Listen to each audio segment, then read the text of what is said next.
Praise God, hallelujah. అయితే ఒక pillar మనం చూస్తాం. ఈ పిల్లర్ మనకు కనబడుతుందా? అవును కదా, పిల్లర్ కనబడుతుంది. బయట సిమెంట్ ని మనము చూడగలుగుతున్నాము. బట్ రియలిస్టిక్ గా మనం చూసినట్లయితే దానికి ఉన్న స్ట్రెంగ్త్ దేని వల్ల వస్తుంది? చెప్పాలి, ఏం కాదు, తప్పైతే ఏముంది? పిల్లర్ ఉంది, సిమెంట్ మనకు బయట కనబడుతుంది, కానీ నిజమైన స్ట్రెంగ్త్ తెలుసా దేని వల్ల వస్తుంది? ప్రైజ్ గాడ్, దాని లోపట్ల ఉన్న ఐరన్ వల్ల. హల్లెలూయా. నువ్వు ఇలానే ఇటుకలు కట్టుకుంటూ వెళ్ళినా అనుకో, ఒక గట్టిగా అన్నిలా లేకపోతే దేంతో కొట్టినా వెళ్ళిపోతుంది. కానీ మనం చూసినట్లయితే దాంట్లో ఉన్న రాడ్స్ ఏవైతే ఉంటాయి, okay, 10 mm, 15 mm, 20 mm, 30 mm, అది అనేది దానికి స్ట్రెంత్ గా ఉంటుంది. ప్రైజ్ గాడ్, హల్లెలూయా, హల్లెలూయా. అయితే మన జీవితంలో ఏం స్ట్రెంత్ ఉండాలి? దేవుడు వాక్యముగా మన జీవితంలో బ్రతుకుతా అంటే that is our strength. Praise God, hallelujah. అవును, మీరు చూడండి, ఇంత పెద్ద శరీరం ఉందనుకోండి, ఎవరిదన్నా ఫుల్ పెద్ద శరీరం ఉందనుకో, వాడికి ఏమంటారు, మనం చూసినట్లయితే కొందరు అంత పెద్ద శరీరము జిమ్ ఫిట్నెస్ అవన్నీ చేసినప్పుడు కూడా బాధలు వచ్చినప్పుడు వాడు కుంగిపోతాడా లేదా? కుంగిపోతాడా లేదా? చూడాలి ప్లీజ్. మేబీ ఆ డిస్టర్బెన్స్ సాతాన్ని యేసు నామములో వెళ్ళిపోను కాక. ఆమేన్. ఓకే, డిస్టర్బెన్స్ క్రియేట్ చేసిన ప్రతి బ్యాడ్ స్పిరిట్ వెళ్ళిపోతుంది. కనుక మీరు వినండి, నేను ఏం చెప్పిన అంటే, ఒక పిల్లర్ కి స్ట్రెంత్ కావాలంటే దాని లోపల రాడ్స్. అదే విధంగా మనిషి, మనం బ్రతుకుతున్న వ్యక్తికి స్ట్రెంత్ కావాలంటే దేవుని వాక్యం. ఎట్లా చెప్తాను? ఓకే, ఒక రోజున ఒక వ్యక్తి ఉన్నాడు అనుకో, చాలా బలిష్ఠుడుగా ఉన్నాడు అనుకో, మంచిగా అన్ని ఉన్నాయనుకో, వాడు ఏం చేస్తాడంటే వాడు అన్ని ఫిజికల్ గా తను మంచిగా తన బాడీని పెంచుకుంటున్నాడు. బట్ ఎప్పుడైతే తన జీవితంలో కష్టాలు వచ్చినాయనుకో, ఏం చేస్తాడు? కష్ట జీవితం కుంగిపోయి అరే బాధలు పడతాడు. బాధపడిన తర్వాత కొన్నిసార్లు హార్ట్ అటాక్ రావచ్చు. కొందరు ఏం చేస్తారు? సూసైడ్ చేసుకుంటారు. Very bad. సూసైడ్స్ అన్నా లేకపోతే బ్యాక్ స్లైడ్ అవ్వడము, ఇట్స్ వెరీ గుడ్. అదే విధానంగా ప్రభు మాటలు, ఇప్పుడు శ్యామ్ ఉన్నాడు, ఓకే, ఆ ప్రభు మాటలు తన హృదయంలో నిండి ఉందనుకో, ఏమైతుంది?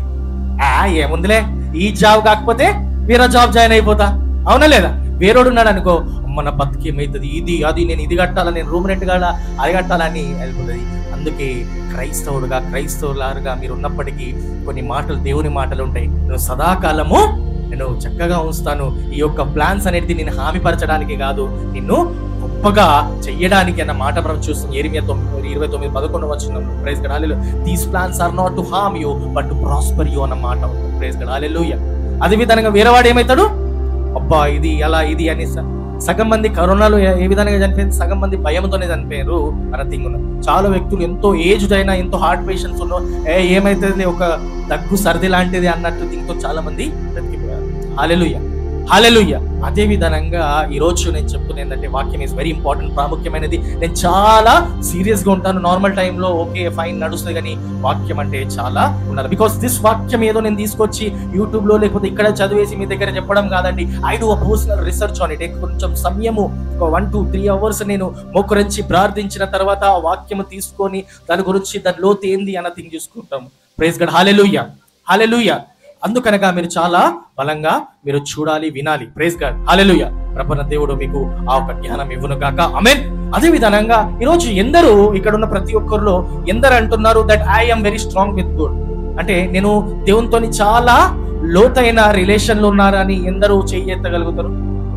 Praise God, praise God. ఇంకా దేవుడితోని నేను సరిగా సమాధానంగా మంచిగా లోతుగా ప్రభుతో ఉన్నాను అన్న వాళ్ళు చెయ్యెత్తండి. అబ్బా, ఓ చిన్న పాప ఎత్తుతుంది. Praise God. ఎందుకు ఎత్తలే సిస్టర్? ఏమైంది? దేవునితో రిలేషన్లో లేరా? రిలేషన్లో ఉన్నారంటే కొన్ని మాటలు మీరు చూడండి. పొద్దున్న లేచా అంటే ప్రార్థన చేస్తున్నవారు రిలేషన్లో ఉన్నట్టు. ఏమన్నా తెలిసి తెలియక తప్పులు చేసినప్పుడు, పాపము చేసినప్పుడు, దేవా నన్ను క్షమించు అనడము, నువ్వు దేవునితో ఇంకా కనెక్షన్లోనే ఉన్నావు. ఓకే, ఏమన్నా ఇంకా జరగబోతుంది, ఎగ్జామ్ ఉందో లేకపోతే రేపటి నాడు ఇది ఇంటర్వ్యూ ఉంది, అప్పుడు కూడా నేను దేవుని పేరు తలుసుకుంటున్నావు అంటే still you are in connection with God. Hallelujah. ఉన్నారా? చేతులు ఎత్తండి. మరి దేవుని ఏమైంది? లేరా? Raju, no connection? ఏం లేదు, స్కూల్ పోవాలా, బ్యాగ్ వాడేలా, సైకిల్ తీసుకోవాలా, ఉరకాలా, అదేనా? దేవునితోని కొద్ది మాత్రి కనెక్షన్ అన్నా మనం ఖచ్చితంగా ఉండాలి. హల్లెలూయా, హల్లెలూయా. ఈరోజు మనము కొన్ని మాటలు ఖచ్చితంగా నమ్మాలండి. ఈరోజు చాలా వ్యక్తులు మనం చూస్తున్నాము, అక్కడ మీడియా, యూట్యూబ్, వాళ్ళు వీళ్ళు ఏం పెట్టేసి చాలా వ్యతిరేకంగా క్రీస్తు గురించి మాట్లాడుతున్నాం. పోయినసారి కూడా నేను చెప్పిన, ఈ క్రైస్తత్వం అనేది ఒక మతము, ఈ థింగ్స్ కాదు, ఇవి మంచి మాటలు ప్రభు దగ్గర వరకు వెళ్ళడానికి. హల్లెలూయా.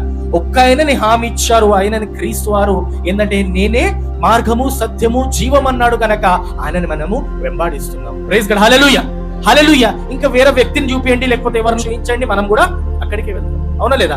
ఆయన ప్రాణం పెట్టి నన్ను, నేను ఆ ప్రతి సాయం అంటే కదా, నిన్ను ఎవరైనా రాయి తీసుకొని కొట్టినానికి అప్పుడు నువ్వేం చేస్తావు బ్రదర్? ఏం చేస్తావు? తిరిగి కొడతాడు. 2 రాళ్ళు 3 రాళ్ళు తీసుకొని కొడతావు. అలాంటి స్వభావము మనది. ఓకే, కానీ యేసుక్రీస్తు వారు ఏం చేశాడు? ఓకే, కొడుతున్నారా? సరే, మీ గురించి శిలువ పైన నేను వేలాడుతున్నాను, మీ గురించి నేను రక్తాన్ని కారుస్తున్నానన్న ఆలోచనతోని, అదే గురితోని ప్రభువారు వెళ్తా ఉన్నాడు. Praise God. Hallelujah, hallelujah. కనుక ఈరోజు ఆయన నమ్మాలి. Is a very uniquely made, you know, అంటే ఆయన చాలా డిఫరెంట్ గా ఉన్నాడు. ఆయన వ్యక్తుల్లాగా నేను కూడా ఇది తప్పు చేసిన కదా, ఇది చేస్తానని కాదు.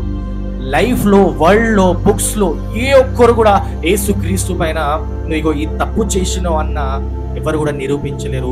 యేసుక్రీస్తు వారు కూడా స్వయంగా ఆయన అంటాడు, show me, can anyone show me the guilty of sin, అంటే ఎవరన్నా నాలో పాపము చూపించగలుగుతారా అన్న మాట చెప్తాడు. Praise God. అలాంటి మాట ఎవరన్నా అని ఉన్నారా? ఏం చూస్తాం మనం? దేవుడు వాజ్ అంటే మనం చూసినట్టే క్రీస్తు గురించి ఈజ్ వాజ్ వెరీ యునిక్. ఆయన పాపం లేకుండా జన్మించాడు. అవునా లేదా? అందరు నమ్మాలి. Was born from virgin womb, కన్యక గర్భము నుంచి ఆయన జన్మించి ఉన్నాడు. ఓకే, ఆయన కర్మ జన్మ పాపం, ఆయన బ్రతికిన ఏళ్ళంతా ఎలాంటి పాపం లేకుండా ఉన్నాడు. Praise God. ఆయన మృత్యుల నుంచి జయం పొంది ఉన్నాడు. హల్లెలూయా. చనిపోయిన తర్వాత ఆయననే స్వయంగా లేచి ఉన్నాడు. దాని తర్వాత ఆయనకు మరణం లేదు. అవును, మీరు అనొచ్చు, చనిపోయిన దాంట్లోకి లేచిన లజారస్ కూడా ఉన్నాడు కదా అంటారు. అవునా లేదా? క్వశ్చన్ వస్తా, తెలుసా? లజారస్ ఒక ఆయన చనిపోతే యేసుక్రీస్తు వారు 4 దినము తర్వాత లేపి ఉన్నాడు. తెలుసా ఆ విషయం? తెలుసు కదా? మరి ఆయన కూడా లేచి ఉన్నాడు కదా మృత్యుల నుంచి. కానీ యేసుక్రీస్తు ఇంకా ఆయనకు డిఫరెన్స్ ఏంటిది? సూపర్. ఈ ఆన్సర్ గురించి నేను వెయిట్ చేయను. ఏంది? ఆయన సరే తిరిగి జీవానికి వచ్చాడు, కానీ 10 సంవత్సరాలు 20 30 సంవత్సరాలు బ్రతికి ఉండొచ్చు, తిరిగి మళ్ళా చనిపోయి ఉంటాడు. కానీ యేసుక్రీస్తు వారు అలా కాదండి. హి came up to the life. ఆయన అలానే ఉండి 40 రోజు ప్రతి ఒక్క జనాల మధ్యలో ఉన్నాడు. భోజనం కూడా తిన్నారు. తెలుసా? అందరు అనుకోవచ్చు ఆత్మరూపంగా ఉన్నాడేమో, అంటే యేసుక్రీస్తు వారు వాళ్ళ శిష్యులతో మీ దగ్గర ఉన్న బాయిల్డ్ ఫిష్ ఏమన్నా ఉందా అంటే ఒక చేప, కాల్చిన చేప ఏమన్నా ఉంటే ఉంది అన్న మాట కూడా మాట్లాడి వాళ్ళతో ఉంటాడు. Praise God. హల్లెలూయా. అయితే మీరు చూడండి, నేను ఇదంతా ఎందుకు చెప్తున్నా అంటే, యేసుక్రీస్తు స్వయంగా ఆయన శరీరధారిగా ఈ లోకంలో తిరిగి వచ్చాడు.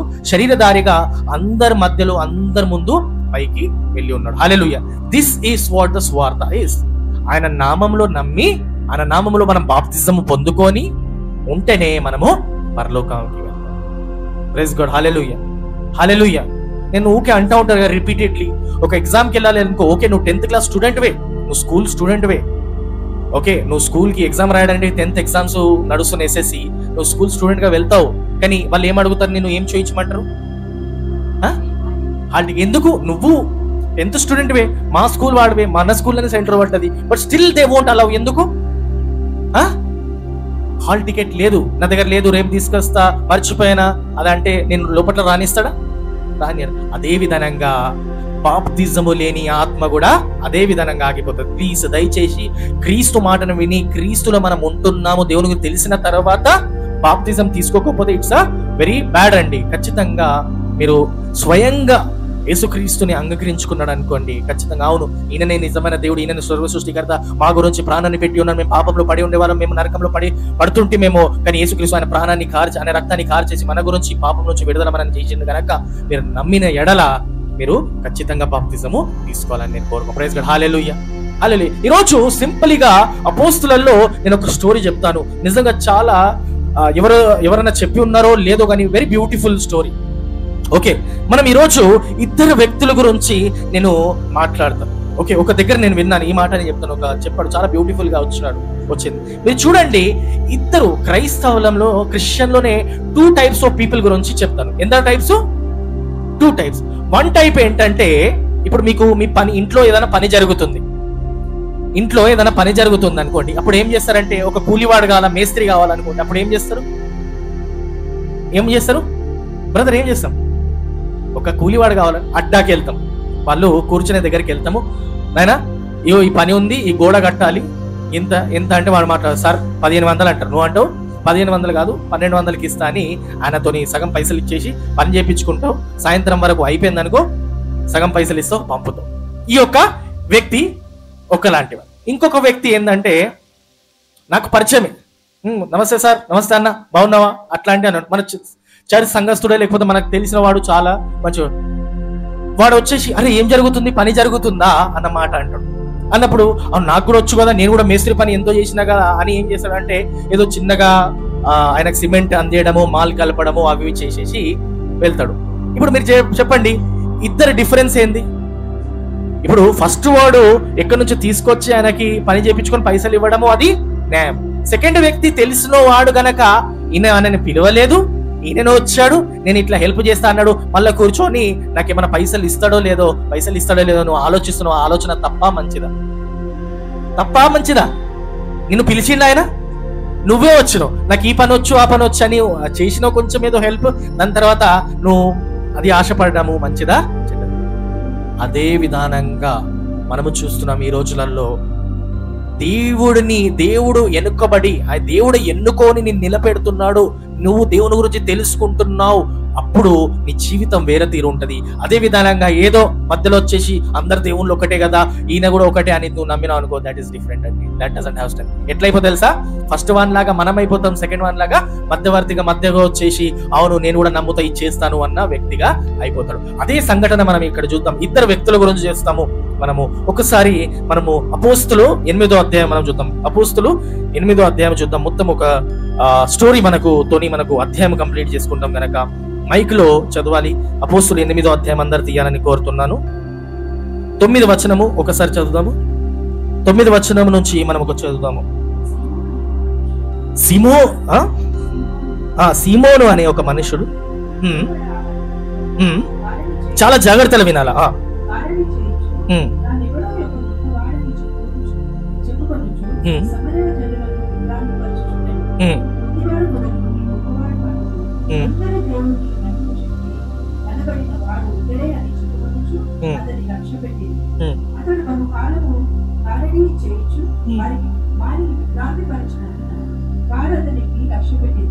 అయితే ఫిలిప్పు దేవుని రాజ్యం గురించి, యేసుక్రీస్తు నామమును గురించి స్వార్థ ప్రకటించుచున్నాడు.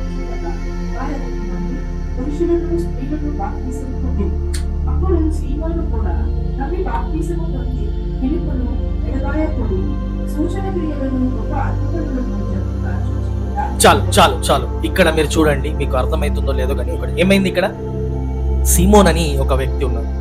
ఓకే, సమరియా పట్టణంలో అక్కడ దగ్గరలో ఎవరున్నారు పేరు చెప్పాలి, నిజంగా చాలా గుర్తుండిపోవాలి. 8వ అధ్యాయం మీకు ఆ విధానంగా చెప్పాలనుకుంటున్నాను, వేరే వాళ్ళు చెప్పరు. ఆయన ఏం చేస్తున్నాడంటే చిన్న మంత్రాలు, ఇంగ్లీష్ లో సార్సరీ అంటారు, ఇక నీకు ఇది జరగబోతుంది, నీకు ఇలా అవుతుంది అన్నట్లు కొన్ని ఉంటాయి కదా, నెగిటివ్ ఎనర్జీ యూజ్ చేసుకొని అలా చెప్పేవాడు. సో అక్కడున్న ప్రజలు చాలా నువ్వు గ్రేటు అంటుంటే ఆయన కూడా ఏ విధానంగా అంటున్నాడు, ఓకే నేను గ్రేటు, నేను అందరిలో ఇలా అన్న వ్యక్తిగా ఉంటుండే. ఆయన ఏం చేశాడంటే మధ్యలో ఫిలిప్ అని ఒక అపోస్తులు, ఓకే అపోస్తులైన ఫిలిప్ని చూసేసి ఏం చేస్తున్నాడు అంటే, అరే ఈయన నాకన్నా గొప్ప అద్భుతాలు చేస్తున్నాడు, వ్యక్తులందరూ ఈయన నమ్ముతున్నారు, ఇదేంది క్రీస్తున్నామన్నమాట అని ఆయన కూడా ఏం చేస్తున్నాడు అంటే అందులో ఉండేసి ఆయన ఏం చేస్తున్నాడు అంటే అందరు బాప్తిజం ఆయన చూస్తున్నాడు. ఏంటంటే పేతురు ఇట్లా ప్రార్థించినప్పుడు అక్కడ స్వస్థత జరిగిపోతుంది, ఈ విధానంగా చేసినప్పుడు అక్కడ దయ్యాలు వెళ్ళిపోతున్నాయి అన్న థింగ్స్ చూసినప్పుడు ఆ సిమోన్ ఏం చేస్తున్నాడు అంటే, అరే ఇదేమో గ్రేట్ ఉంది అని అలా చూసేసి ఏమంటున్నాడంటే అని ఆయన కూడా ఏం చేస్తున్నాడంటే బాప్తిజం తీసుకుంటున్నాడు. 26వ వచనంలో చూడు,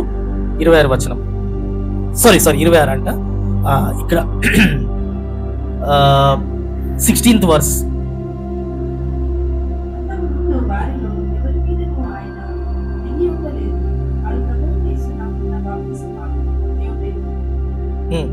ఇక్కడ చూడండి ఏమంటే 14 నుంచి ఒకసారి చదువుతాం. సారీ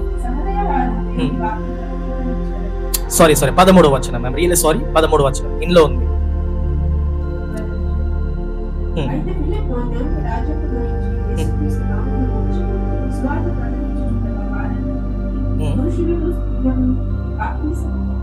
అప్పుడు సీమోను కూడా నమ్మి బాప్తిసం పొంది ఫిలిప్పును ఎడబాయపట్టి సూచన క్రియలను. చాలు. ఆయన సిమోన్ ఏం చేసిండు? ఆయన కూడా బాప్తిజం తీసుకున్నాడు. ఓకే, బాప్తిజం తీసుకున్నాడు. ఇక్కడ ఒక్క వ్యక్తి గురించి ప్లీజ్ ఇక్కడ అందరు చూడాలి. టైప్ 1 వ్యక్తి ఏమైంది? సిమోను. ఫస్ట్ ఆయన గురించి మనం ఏం తెలుసుకున్నాము? చిన్న మంత్రకరుడు, మంత్రము బ్లాక్ మ్యాజిక్ ప్రొఫెసీ లాగా చేస్తుండే. అలా చేస్తుంటే ఆయన పెద్ద, అంటే ఆయన బూస్టింగ్ అయిపోతుండే, నేను పెద్దవాడిని, నేను ఇట్లా చేస్తున్నది అని. అదే విధంగా ఫిలిప్ ఇంకా వాళ్ళని చూసినప్పుడు ఆయనకి ఏం అనిపించింది అంటే, అరే ఇది కూడా గ్రేటే ఉంది అని. ఆయన ఏదో నామకే వస్తే ఏం చేసిండు? బాప్తిజం తీసుకున్నాడు. ఓకే, రెండో వ్యక్తిగా మనం చూస్తాం. ఒక్కో వ్యక్తిగా మన జీవితాల్లో చాలా వ్యక్తి ఉంటారు. ఓకే, ఇది చూసి కడుపు నొప్పి ఉండే, ఇది ఉండే, అలా అనుకుంటున్నాం. రెండో వ్యక్తి గురించి చూస్తారు. మీరు విన్నారో లేదో, మనం చూసినట్లయితే ఇథియోపియా రాణులకు అందరికీ బంగారము అవన్నీ సమకూర్చేసి దాని గురించి లీడ్ గా తీసేది ఒక కొచ్చాయమే ఉండేది. ఆమె గురించి మనం చూద్దాము. 26 వచనం చూడండి. 26 వచనం.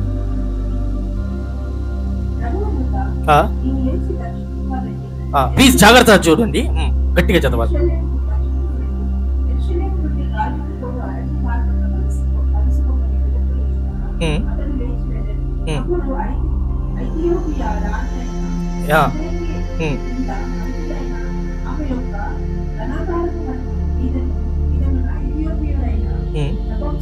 నపంసపుకుడు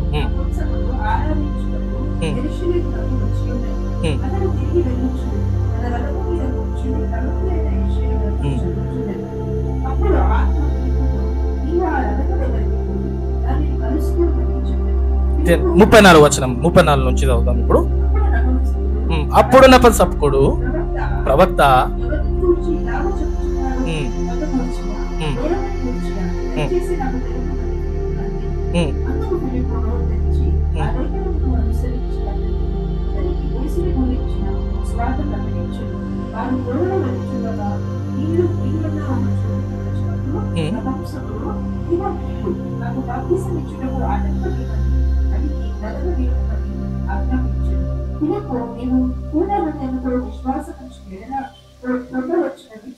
ప్రైజ్ గాడ్, హల్లెలూయా. ఇక్కడ ఏమైతుంది చూడండి, నపంసకుడు ఉన్నాడు. సారీ, ఒక దగ్గర కొన్ని బైబిల్స్ లో కోజావాడుగా రాయబడి ఉంటుంది. మరి రియలీ సారీ, నేను ఆ వర్డ్ తీసుకున్నా కాబట్టి నీ బైబిల్లోనూ ఒకసారి చదువు. ఇద్దరు సేమ్ ఉందా? ఒక దగ్గర ఇలా ఉంటది కాబట్టి నేను అన్నాను తెలుగు బైబిల్లోనే. ఇక్కడ చూడండి, ఈ వ్యక్తి గురించి మీరు విన్నారో లేదో, చాలా నిజంగా రియల్ హార్ట్ థింగ్. మనం అంటాము కోజవాళ్ళు వీళ్ళు ఇది అది వాళ్ళని చాలా చేస్తారు, కానీ ఆ సమయంలో ఓకే రాజులు రాణులు ఉన్న సమయంలో బంగారానికి అంటే వాళ్ళకి మంత్రులుగా బంగారాలన్నిటినీ సమకూర్చే మంత్రులుగా ఎవరికి ఇస్తుండే అంటే నపంసకుడు వాళ్ళకి ఎక్కువ ఇస్తుండే. అందుకే మనం ఇక్కడ చూస్తున్నాం, ఇథియోపియా రాణులకి ఏం చేస్తున్నాడు ఆయన, ఏమంటారు, బంగారంకి ఒక కీ అనేది ఆయనకి ఇచ్చి ఉన్నది. అందరు వినాలి ప్లీజ్ దయచేసి. ఇక్కడ ఎంతో చక్కని మాట మనం చూడబోతాము. ఫస్ట్ నేను ఇన్స్టెన్స్ మీకు చూపిస్తున్నాను, దాని తర్వాత సారాంశము నేను చెప్తాను. ఇక్కడ వినాలి సిస్టర్, అందరు చూడాలి. ఓకే, అక్కడ ఏమైతే వాక్యము చదువుతున్నది, ఐషియా ప్రవక్త గారు రాసిన 54 ద్వారా ఆ ఒక గొర్రె పిల్ల వాక్యము చదువుతున్న యేసుక్రీస్తును పోలి ఉన్నది గనక ఫిలిప్ని అడుగుతున్నది, ఇది దేని గురించి ఉన్నదంటే ఫిలిప్ సువార్త ప్రకటిస్తాడు. తనకి సువార్త ప్రకటించినప్పుడు తను అంగీకరిస్తుంది. She will accept Jesus. Okay, తను యాక్సెప్ట్ చేసినప్పుడు ఆయన అక్కడ నీటిని చూసేసి ఇంకా నాకు ఏం అడ్డున్నది దిగేసి నన్ను బాప్తిజం ఇవ్వు అని ఫిలిప్తోని తీసుకెళ్లి బాప్తిజం తీసుకొని తను వస్తాడు. హల్లెలూయా, హల్లెలూయా. అదే విధంగా తన గురించి ఎంతో గొప్పగా రాయబడి ఉన్నది. తను నమ్మి విశ్వసించి లేఖనాలు పట్టి తను బాప్తిజం తీసుకున్నది. అదే 8వ అధ్యాయంలో మనము చూస్తాం. ఇక ముందు ఏమైతుందంటే 19వ వచనం చదవండి. చూడండి, సిమోన్ గురించి రాయబడి ఉంది. సిమోన్ ఉండే కదా ఇంతకు ముందు మనం చూసుకున్నాం, టైప్ 1 పర్సన్. 19 ఇక్కడ చూడండి, ఇప్పటి వరకు చెప్పినది మీకు అర్థం కావాలి ఖచ్చితంగా. సిమోన్ అనే ఒక వ్యక్తి ఉన్నాడు సమరియా ప్రదేశంలో. ఆయన ఏం చేస్తున్నాడు అంటే చిన్న చిన్న మంత్రాలు అవి చేసుకుంటా టైప్ 1 పర్సన్ గా మనం చూసినాము. ఎందుకంటే ఘనత పొందుకోవడం ఇష్టం. ఓకే, ఫిలిప్ని ఇంకా అందరినీ చూసేసి ఏం చేస్తున్నాడు అంటే, అరే బాపు ఇది గ్రేట్ ఉందని ఏదో నామకి వస్తే ఏం చేసిండు, బాప్తిజం తీసుకున్నాడు. బాప్తిజం వాళ్ళు లాస్ట్కి ఏమంటున్నాడు తెలుసా, వాళ్ళందరినీ చూసేసి ఇట్లా ముట్టేసి వాళ్ళు అంటే పరిశుద్ధాత్మ దేవుని పొందుకున్నా అంటే ఇది ఏంటిదో నాకు కూడా ఇయ్యవా, కొన్ని పైసలు ద్రవ్యము అంటే కొన్ని డబ్బులు ఇచ్చేసి నాకు ఇవ్వు అని అడుగుతాడు. కానీ అది జరుగుతుందా? ఫిలిప్ ఎంతో కోపంగా వచ్చేసి ఏమంటారు అంటే, నీ ద్రవ్యము నీతో నశించిపోతుంది అన్నమాట అంటారు. Praise God, hallelujah. హల్లెలూయా. మళ్ళా దాని తర్వాత ఓకే, ఇద్దరు వ్యక్తుల గురించి నేను చెప్పినాను. ప్లీజ్, ఇవాళ ఎంతో కానీ కొంచెము అన్స్టేబుల్ గా థింగ్స్ కనబడుతున్నాయి, బట్ స్టిల్ ఫోకస్ గా మనం ఉందాం. ఇద్దరు వ్యక్తుల గురించి చెప్పినాను 8వ అధ్యాయంలో. ఇద్దరు వ్యక్తులు చెప్పగలుగుతారా ఎవరన్నా? సీమోన్ ఇంకా ఇంకొకరు, రాణి కాదు తను, జాగ్రత్త. తను ఏంటంటే ఇదిగో చూడండి, నపుంసకుడు ఏంటంటే అక్కడ రాణులు ఉంటుండే కదా, వాళ్ళకి ఇవి ఉంటాయి కదా మన జ్యువెలరీ, దానికి అన్నిటికీ ఈమె దగ్గరనే చాబి ఉండేది. ఓకే, ఆ స్త్రీ. ఓకే, నపుంసకుడుగా మనం చూసినాము. ఇంకొక వ్యక్తి సీమోనుగా చూసినాము. సీమోను ఏం చేస్తున్నాడు? Type 1 person. ఇంతకు ముందు నేను చెప్పినాను కదా, ఇద్దరు టైప్స్ ఆఫ్ పర్సన్ ఉంటది. నీకు పని ఇచ్చినా, నీకు పని ఇచ్చేసి ఇగో ఈ పని ఉంది చెప్పి డబ్బులు ఇవ్వడం ఒకటి, నువ్వు మధ్యలో వచ్చేసి నాకు కూడా వచ్చు అని నేను కూడా హెల్ప్ చేసేసి మళ్ళీ ఆశించడము వేరు. ఓకే, అర్థమైందా నేను దేంతో నేను కనెక్ట్ చేసిన? ఇద్దరు వ్యక్తుల గురించి చెప్పి టైప్ 1, టైప్ 2. టైప్ 1 ఏంది? నువ్వు వెళ్తున్నావు అడ్డ దగ్గర, ఓకే ఇంత పైసలు ఇస్తా నువ్వు రా అని తీసుకువచ్చేసి నీకు పని చేపించుకొని ఆయన పంపేయడం ఒక వ్యక్తి. రెండో వ్యక్తిగా మనం చూసిన మధ్యలో వచ్చేసి నాకు కూడా వచ్చు అని చేసి మళ్ళీ ఆశించడము ఒక వ్యక్తి. అదే విధానంగా మనం చూస్తున్నాము. ఇథియోపియాకి ఉన్న నపుంసకుడుగా మనం చూసినట్లయితే తను దేవుని మాటలు చదువుతూ దీంట్లో ఏం రాయబడి ఉన్న మాటను గుర్తు చేసుకొని క్రీస్తుని అంగీకరించుకొని తను బాప్తిజము పొందుకున్నది ఒక రకము. రెండో వ్యక్తిగా మనం చూస్తున్నాము సిమోను ఏ విధానంగా అంటే తను స్వయము ఘనత రావాలని ఆలోచనతోని ఆయన ద్రవ్యము పెట్టి నాకు కూడా ఇలాంటి శక్తి ఇవ్వడము అన్నది రెండోది. మారు మనసు లేదు, దేవుని గురించి అంత లేదు, బాప్తిజం తీసుకున్నాడు. హల్లెలూయా. ఈ రోజులో మనం చూస్తున్నాము అలాంటి వ్యక్తులుగా మనం ఉన్నామేమో. ఏదో 4 పేజీలు బైబిల్ చదివేసి నాకు మొత్తం బైబిల్ వచ్చు అంటారు కొందరు. గంటల కొందరు నేను చూస్తా కదా మతమందులు, కొందరు ఏంటంటే దేవుని గురించి వ్యతిరేకంగా మాట్లాడు వాళ్ళు ఏం చేస్తారంటే నాకు బైబిల్ మొత్తం వచ్చు, యెహోవా దేవుడు విల్లను, దేవు టెర్రరిస్ట్ లాంటి పోలన వాళ్ళు పోలుస్తారు. చాలా బాధాకరంగా అనిపిస్తుంది. పోయినసారి నేను చెప్పాను కదా, మీరు ఉన్నారో లేదో, ఒక కళ్ళకు గంతులు కట్టేసి పెన్ ఇస్తే కొందరు అంటున్నారు ఇది ఇంజెక్షన్, కొందరు ఏమంటున్నారంటే ఇది ఒక స్టిక్ అంటున్నారు, కొందరు ఏమంటున్నారు అంటే ఇది క్యాండిల్ అంటున్నారు. కానీ కళ్ళు గంతులు తీసిన తర్వాత నిజము ఏంటిదో తెలుస్తున్నది. అదే విధానంగా ఈ రోజులలో మనుషులు ఉన్నారు. యేసుక్రీస్తు గురించి తెలియదు, నిజము తెలియదు, కానీ 4 మాటలు మానేస్తారు. ఆయననే శిలువ పైన వేలాడి ఉన్నాడు, ఆయన దించుకోలేకపోయాడు, మిమ్మల్ని ఏం కాపాడుతాడు అన్న మాట అంటారు. ఏంది? సగము నాలెడ్జ్ ఉన్నవారు ఏంది 4 పేపర్లు చదివేసి 4 పేజీలు చదివేసి ఇది అన్న మాట మాట్లాడ. కానీ నిజంగా మనం చూస్తున్నాము ఈ యొక్క పుస్తకం మామూలు పుస్తకం కాదండి, ఇది పరిశుద్ధమైన గ్రంథము. దీంట్లో నిజాలు రాయబడి ఉన్నది. ఈరోజు దాని గురించి అన్ని ఇది రాయబడిన ఒక్క మాట కూడా దీంట్లోకి వెళ్ళి చెదిరించలేరు ఎవరు కూడా. హల్లెలూయా, హల్లెలూయా. ఎన్నో థింగ్స్ జరగబోతాయి అంటే ఈరోజు జరుగుతున్నాయా లేదా? ప్రతిదీ ఈరోజు మనం చూస్తున్నాం. ఫ్యూచర్ లో ఇలా జరుగుతుంది. ఇంప్రాపర్ రిలేషన్స్ మనం చూస్తున్నాం. ఎంతో భయంకరమైన రిలేషన్స్ మనం చూస్తున్నాం.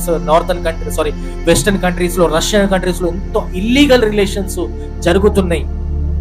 ఎంతో భయంకరమైన అంటే దేవుడు రాసిన ప్రకారం దేవుడు రాకనే ఎప్పుడు అంటే ఇలాంటి థింగ్స్ జరుగుతాయి అన్నమాట. మగవాళ్ళని పెళ్లి చేసుకోవడము, స్త్రీలను పెళ్లి చేసుకోవడము, అండ్ దాని గురించి రైట్స్ మాకు కావాలని ఫైట్ చెయ్యడం కూడా.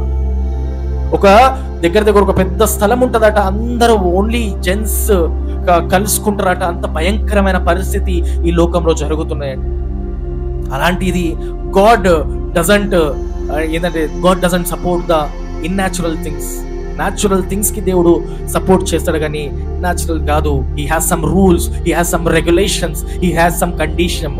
నేను ప్రతిరోజు అంటాను, నిజంగా నేను కొన్నిసార్లు అనుకున్నా, నేను సాఫ్ట్వేర్ ఇంజనీర్ గా నేను ఒక దాంట్లో చేస్తున్నాను, ఏదో ఊకే అలా చెప్తున్నాను కాదు, కానీ కల్చర్ ఏ విధంగా ఉందా అంటే ఫ్రెండ్స్, పబ్స్, డ్రింక్స్, పార్టీ చేసుకుందాము, అలాంటి కల్చర్ చాలా ఉంటది. గర్ల్స్ లేకపోతే ఇది ఉంటది. Still as a Christian, as a believer, as the worker of Christ మనం ఏ విధంగా ఉండాలంటే వి షుడ్ బి అపార్ట్. అవును, నువ్వు అలానే ఉండాలా. నువ్వు పిచ్చి పిచ్చి పాటలు వినలేవు, పిచ్చి పిచ్చి దృశ్యాలు చూడలేవు, పిచ్చి పిచ్చి థింగ్స్ రిలేషన్స్ పెట్టుకోలేవు, పిచ్చి పిచ్చి సిగరెట్స్ డ్రింక్స్ కూడా నువ్వు తీసుకోలేవు. Because you are set apart, you are chosen. Hallelujah. నువ్వు నీ ఆఫీస్ లో వెళ్ళి దొంగతనాలు చేస్తా అంటే వద్దు, that is not possible for you, because you are anointed, you are been hand picked by Christ. నువ్వు క్రీస్తులో దేవుడు నిన్ను ఎత్తుకున్నాడు గనక నువ్వు తప్పులు చేస్తే నీ హృదయం ఒప్పుకోదండి. ఇతరులకు ఒప్పుకుంటదేమో, అక్కడ కంపెనీ అమౌంట్ క్యాష్ ఇంత ఉంది 10,000, నువ్వు తీసుకుంటే 5,000 దాంట్లోకి తీసుకుంటే వాళ్ళకి ఏం తెలుస్తుంది అన్న ఆలోచన కొందరికి రావచ్చు. But as a Christ believer, క్రీస్తుని నమ్మిన బిడ్డవారు, యు ఆర్ సెట్ అపార్ట్. అక్కడ ఎంత ధనం ఉన్నా ఏమున్నా నువ్వు కష్టంతో సంపాదించినవా లేదు కనుక నువ్వు తీసుకునే పని లేదు. Praise God, hallelujah hallelujah. That's why you are set apart. మనం అన్ని చెయ్యలేము, అన్నిట్లో కలవలేము. మనం కలిసినామనుకో, ఇచ్చేసినామనుకో, అరే మీ ఇల్లు ఏంద్రా క్రిస్టియన్ గా అట్లా అంటారు కానీ ఇలా అంటారు. నిన్ను స్టార్టింగ్ లో ఏమంటారు, అరే ఏమైతుందిరా మామ, చెయ్యి చెయ్యి చెయ్యి అంటారు. ఓకే, నువ్వు చేసిన తర్వాత నీ పైన ఒక నిందేసేస్తాడు. ఏంటంటే అరే వీళ్ళు క్రిస్టియన్స్ అంటారు కదా, వీళ్ళు ఇలా ఉంటారు అంటారు కదా, మళ్ళీ ఇలా చేస్తారు. అలాంటి థింగ్స్ ఖచ్చితంగా జరుగుతాయి. అందుకే మనము ప్రతిరోజు ఒక యోధుడుగా ఉండాలి. చాలా థింగ్స్ లో మనల్ని పడగొట్టడానికి ప్రయత్నిస్తారు. సాతాను పడగొట్టి ఏమంటాడు తెలుసా, ఈ రోజు నువ్వు నమ్ముకున్నావు అనుకో, దేవుళ్ళు నిలబడి ఉంటా అన్నావు అనుకో, నిన్ను దేవుడిలో ఉంటావు అనుకో, మంచి భక్తుడుగా ఉంటావు. సైతాన్ ఏం ఛాలెంజ్ చేస్తాడు తెలుసా, ఇగో వీడు భక్తుడుగా ఉన్నాడు కదా, దేవునితో చూడు గంటలో వీని పని చెప్తా, అప్పుడు దేవునికి బాధ కలిగిస్తాడు తెలుసా. నీతో నా తప్పు పని చేసిన తర్వాత నువ్వు చెయ్యని అంటావు. ఆ తప్పు పని చేసిన తర్వాత దేవునికి అంటాడు, చూసినావు కదా, నువ్వు విన్నే కదా నువ్వు అన్నావు, మంచివాడు నీతిమంతుడు అన్నావు కదా, చూడు పడిపోయింది అన్న థింగ్ వెళ్తాడు. అలాంటి చోట మనము ఇవ్వద్దని క్రీస్తు వారు మాట్లాడారు. Praise God, hallelujah hallelujah. ఈరోజు మనం చాలా చక్కని మాటలు నేర్చు. చాలా కాంప్లెక్స్ అనుకుంటారేమో కానీ 8వ అధ్యాయంలో మనము కంప్లీట్ చేసేసినాం. 8వ అధ్యాయంలో ఏముంది, సిమోన్ అనే ఒక వ్యక్తి ఉన్నాడు, ఇంకొక నపుంసకుడు ఒక వ్యక్తిగా మనం చూసాం. సిమోన్ ఏంటంటే ఆ మహిమలు చూసి దేవుని ఏమంటారు ఆశ్చర్యకార్యాలు చూసేసి ఆయన నేను నమ్ముతా అంటున్నాడు. ఇంకొక ఆయన ఏమేం చేస్తుందంటే నపుంసకుడు దేవుడి వచనాలు చదివేసి దాని తర్వాత నమ్మి బాప్తిజం పొందుకోనున్నారు. ప్రైజ్ గాడ్, హల్లెలూయా. ఎవరిలాగా ఉందామనుకుంటున్నాం, సెకండ్ పర్సన్ గా మనం సిమోన్ లాగా కాదండి. ప్రైజ్ గాడ్, హల్లెలూయా. ప్రభు అయిన దేవుడు దయచేసిన ఈ చిన్న మాటల ద్వారా ప్రభుకి మహిమ కలుగును గాక. Amen amen. Praise God. అదే విధంగా నేను ప్రార్థిస్తాను. ప్రభువా నీ పరిశుద్ధ